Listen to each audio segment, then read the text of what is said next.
माँ दुर्गा की तीसरी शक्ति है चंद्रघंटा। नवरात्रि में तीसरे दिन इसी देवी की पूजा आराधना की जाती है। देवी का यह स्वरूप परम शांतिदायक और कल्याणकारी है। इसलिए कहा जाता है कि हमें निरंतर उनके पवित्र विग्रह को ध्यान में रखकर साधना करना चाहिए। उनका ध्यान हमारे इस-लोक और परलोक दोनों के लिए कल्याणकारी और संपत्ति देने वाला है। इस देवी के मस्तक पर घंटे के आकार का आधा चंद्र है, इसलिए इस देवी को चंद्रघंटा कहा गया है। इनके शरीर का रंग सोने के समान बहुत चमकीला है। इस देवी के 10 हाथ हैं। वे खड्ग और अन्य अस्त्र शस्त्र से विभूषित हैं। सिंह पर सवार इस देवी की मुद्रा युद्ध के लिए उद्यत रहते हैं।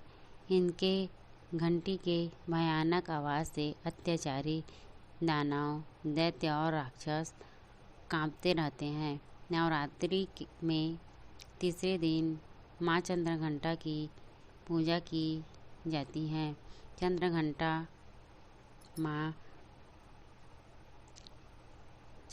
माँ की कृपा से साधक को अलौकिक वस्तुओं के दर्शन होते हैं। माँ चंद्रघंटा देवी की आराधना से साधक में वीरता और निर्भयता के साथ ही सौम्यता और विनम्रता का विकास होता है।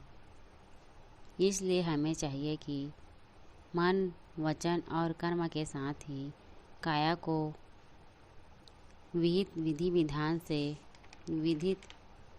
विधान के अनुसार परिशुद्ध पवित्र करके माँ चंद्रघंटा के शरणागत होकर उनकी उपासना आराधना करना चाहिए। इससे सारे कष्टों से मुक्त होकर सहज ही परम पद के अधिकारी बन सकते हैं। यह देवी कल्याणकारी देवी हैं। प्रचलित कथा के मुताबिक माता दुर्गा ने माँ चंद्रघंटा का अवतार तब लिया था जब दैत्यों का आतंक बढ़ने लगा था। उस समय महिषासुर का भयंकर युद्ध देवताओं से चल रहा था। महिषासुर देवराज इंद्र का सिंहासन प्राप्त करना चाहता था।